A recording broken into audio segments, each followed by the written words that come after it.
This is real and is happening right now. All the decisions we have made in the past and the decisions that we are making right now will be and are the cause of these images. Everything we do, we create, we own, have a direct or indirect effect on the climate.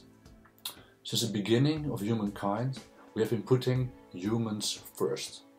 Even a couple of years ago, a certain Donald Trump said something like this. It's going to be only America first. America first. Whereas I think that it would have been so powerful if he said something like this. It's going to be only Earth first. America second. Like Donald said, the Earth should be first.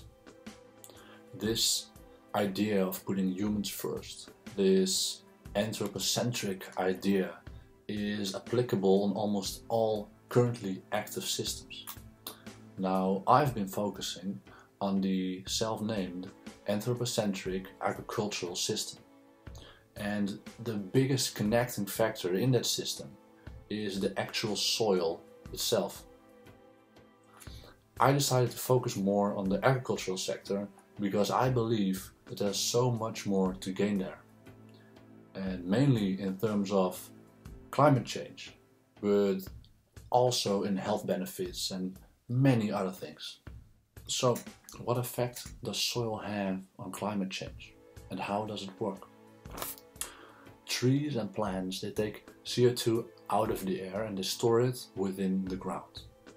And in the ground that is filled with microorganisms who then use that CO2 to enrich the soil with all sorts of nutrients and other substances.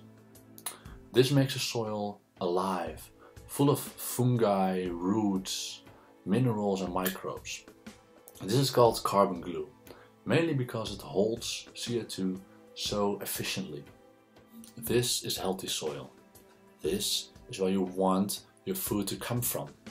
Soil like this is also able to hold water way better than any other kind of soil, with less microbes and living organisms in there.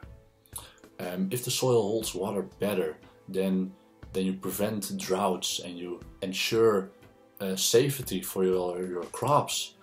And you're also able to change the microclimate or your specific location, so it will rain more often.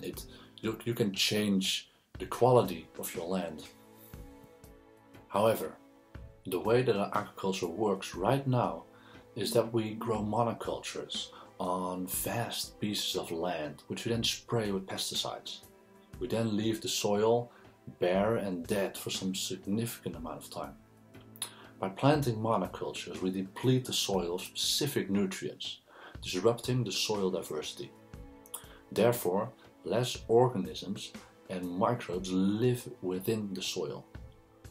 Most of the organisms and microbes left are then killed by the pesticides that we also spray on the crops. Fun fact: after the Second World War, Americans brought the chemical gas that was used in gas chambers back to the United States and rebranded it to use as pesticides on American farms. This is a supercomputer model from NASA that shows the CO2 levels in the atmosphere. Now let's pay attention to the dates. So in February now, and now March, and I want you to pay attention to the colors that are changing right now. So what happens in March, April in modern agriculture? We're tilling the land, we're plowing the earth. We are releasing gigatons of CO2 into the atmosphere by doing that. The soil is able to store more than twice as much carbon dioxide than all trees and the atmosphere combined. Now, plowing the land releases all of it, as is being shown on the model. What happens now, in June? Can you see the colors change? Plants are growing. Can you see how powerful living plants are? Can you imagine if we had all our range and cropland covered at all time? I want to tell you something that is happening in America right now. On 70% of all croplands grows corn, hay or soy. On 99% of that production is used for one thing only, to feed the animals that we want to consume. This land only releases CO2 into the air due to the way it has been treated. And then you have the lands where the animals live, who receive that food. Those animals live on that soil and release a great amount of gases themselves. Now, you can imagine that those two lands combined release great amount of CO2 gases, while at the same time it's proven that you can easily combine the two on smaller land and not release CO2 but even absorb it out of the air into the soil. It can be so easy. But that is just simply the way that system works. Farmers even get a guarantee for making a profit even before planting one single seed in the ground. Even here in the Netherlands, we have a system in place that is focused on growing, producing and earning. There was once this young farmer who inherited this old school farm from his late dad. He had all intentions of transferring the farm into a sustainable one. But he began with a debt. So the bank knocked on his door and they gave him almost no choice but to accept more money to invest in more cows and in more land. This is completely contrary to where we should be going. This is the way that the system is built. Since the Industrial Revolution, the idea that to grow is to survive has been stuck in our minds, and this has been translated into our system. To change the system so embedded into our way of thinking, one must be first provided with knowledge that proves otherwise. I truly believe that.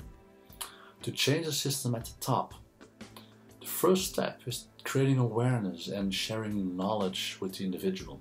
And exactly that is the goal of this short video. I've tried to cram months of research together and provide you with a simple yet clear overview of my findings. But I also try to take you with me through my own personal journey of understanding the system and seeing why and how it can change. Now, don't think that I'm the first to see this. Far from it. There are hundreds of companies and individuals with amazing intentions and great ideas of change. One example is Herenboer. They tried to create a new food system in the Netherlands. They tried to get a group of 200 locals together to invest in one farm and hire a farmer. That farmer earns very well, and that farm becomes a source of sustainable meats, fruits and vegetables for all those locally connected families. Great initiatives are everywhere, but now it's just up to you to see them. I see this video as a seed, but now it's up to you to take care of it. No. This video is like an extra wagon for your train of thought. But no.